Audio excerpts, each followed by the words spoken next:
गिराया। दुर्योधन की प्राय सारी सेना युद्ध में मारी गई थी। अंततोगत्वा उसका भीमसेन के साथ युद्ध हुआ। उसने पांडव पक्ष के पैदल आदि बहुत से सैनिकों का वध करके भीमसेन पर धावा किया। उस समय गदा से प्रहार करते हुए दुर्योधन के अन्य छोटे भाई भी भीमसेन के ही हाथ से मारे गए थे। महाभारत संग्राम के उस 18वें दिन रात्रिकाल में महाबली अश्वत्थामा ने पांडवों की सोई हुई एक अक्षौहिणी सेना को सदा के लिए सुला दिया।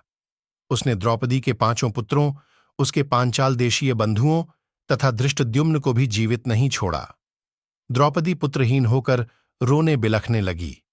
तब अर्जुन ने सींक के अस्त्र से अश्वत्थामा को परास्त करके उसके मस्तक की मणि निकाल ली। उसे मारा जाता देख द्रौपदी ने ही अनुनय विनय करके उसके प्राण बचाए। अश्वत्थामा इतने पर भी दुष्ट अश्वत्थामा ने उत्तरा के गर्भ को नष्ट करने के लिए उस पर अस्त्र का प्रयोग किया। वह गर्भ उसके अस्त्र से प्राय दग्ध हो गया था, किंतु भगवान श्री कृष्ण ने उसको पुण्य जीवन दान दिया। उत्तरा का वही गर्भस्थ शिशु आगे चलकर राजा परीक्षित के नाम से विख्यात हुआ। कृतवर्मा, कृपाचार्य तथा अश्वत्थामा ये 3 कौरव पक्षीय वीर उस संग्राम से जीवित बचे। दूसरी ओर 5 पांडव, सात्यकी तथा भगवान श्रीकृष्ण ये 7 ही जीवित रह सके, दूसरे कोई नहीं बचे। उस समय सब ओर अनाथा स्त्रियों का आर्तनाद व्याप्त हो रहा था।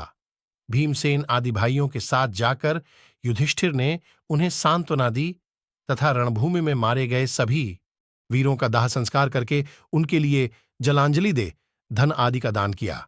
तत्पश्चात कुरुक्षेत्र में शरशय्या पर आसीन शांतनुनंदन भीष्म के पास जाकर युधिष्ठिर ने उनसे समस्त शांतिदायक धर्म, राजधर्म, आपद्धर्म, मोक्ष धर्म तथा दान धर्म की बातें सुनी। फिर वे राजसिंहासन पर आसीन हुए। इसके बाद उन शत्रुमर्दन राजा ने अश्वमेध यज्ञ करके उसमें ब्राह्मणों को बहुत धन दान किया।